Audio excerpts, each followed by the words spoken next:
va parler des gaz parfaits aujourd'hui. Ça sera la première des 3 vidéos. On va définir la notion de pression. Et puis on regardera la relation qu'il y a entre la pression et le volume d'un gaz. C'est ce qu'on va appeler la loi de Boyle-Mariotte. C'est parti. Alors dans ce chapitre, on voudrait pouvoir essayer de décrire les gaz, comprendre leur comportement. Et donc à une échelle macroscopique, on va avoir besoin de 4 grandeurs physiques pour arriver à décrire les gaz. La première, elle est évidente, c'est savoir combien on va avoir de molécules. Donc ça va être lié à la quantité de matière en moles. On aura besoin du volume du gaz, évidemment, de connaître sa température et puis sa pression. Donc avant de parler de la pression, on voudrait essayer de comprendre à l'échelle des molécules, voir quel genre de modèle on peut avoir. C'est un modèle qui a été proposé dans le cadre de la théorie cinétique des gaz au 19e siècle. Et ça commence par dire d'abord qu'un gaz est constitué d'un très grand nombre de molécules. Autre hypothèse, c'est que le volume des molécules, en fait, est négligeable et tout petit devant le volume total du gaz.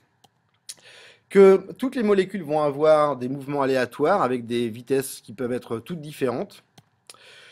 Chose super importante, c'est qu'on va négliger les interactions électriques qui peuvent exister entre les molécules et en fait on va simplement considérer les forces entre molécules lors des collisions ou alors les forces qui peuvent exister quand il y a une collision des molécules sur la paroi. On va considérer aussi que toutes les collisions sont élastiques, que la durée des collisions en fait est très petite devant la durée qui va séparer les collisions. Et enfin, chose super importante, c'est que toutes les molécules, toutes les petites sphères en fait vont pouvoir obéir à la mécanique de Newton. Alors on va par exemple justement s'intéresser par exemple à une molécule qui vient heurter la paroi du récipient. Donc j'ai ma molécule, je la fais partir, elle rebondit. Si elle rebondit, ça veut dire qu'il y a certainement une force qui s'applique. Donc d'abord j'avais une quantité de mouvement P1, ensuite P2, et d'après la deuxième loi de Newton, si la quantité de mouvement de la molécule varie, ça veut dire que la paroi a exercé une force sur la molécule. Donc F est égal à delta P sur delta T. Maintenant, en vertu de la troisième loi de Newton, si la paroi exerce une force sur la molécule elle-même exerce une force sur la paroi. Donc là, en vert, j'ai la force exercée par la paroi sur la molécule. Et maintenant, en jaune, j'ai la force qui est exercée par la molécule sur la paroi. Donc c'est qu'à partir de ça, maintenant, je vais pouvoir définir la pression. Donc dans ce container, je vais avoir un ensemble de molécules qui vont toutes heurter la surface, qui vont toutes heurter la paroi.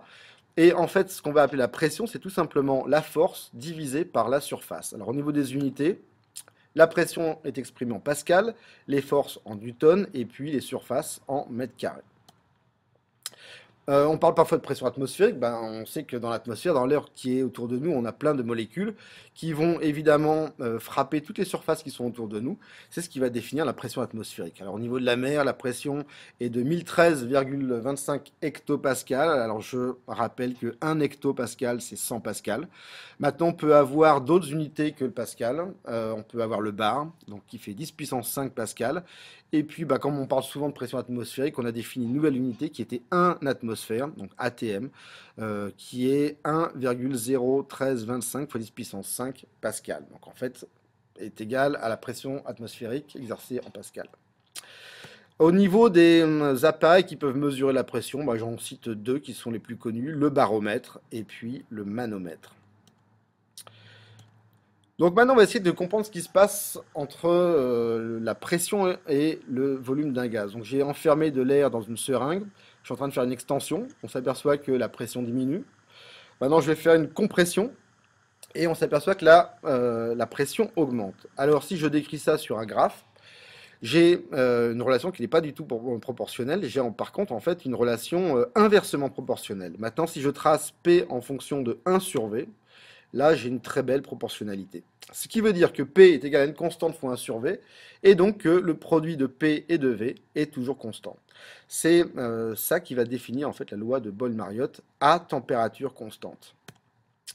Donc, la loi de Boyle-Mariotte, à température constante, on sait que le produit P fois V est toujours égal à une constante, ce qui veut dire que partout sur cette courbe, si je me déplace ici avec mon point jaune, à chaque instant, à chaque moment, chaque endroit, le produit de P fois V sera constant. Si je me place par exemple en A, PA fois VA, maintenant je me place plus bas sur la courbe, PB fois VB, PA fois VA est égal à PB fois VB.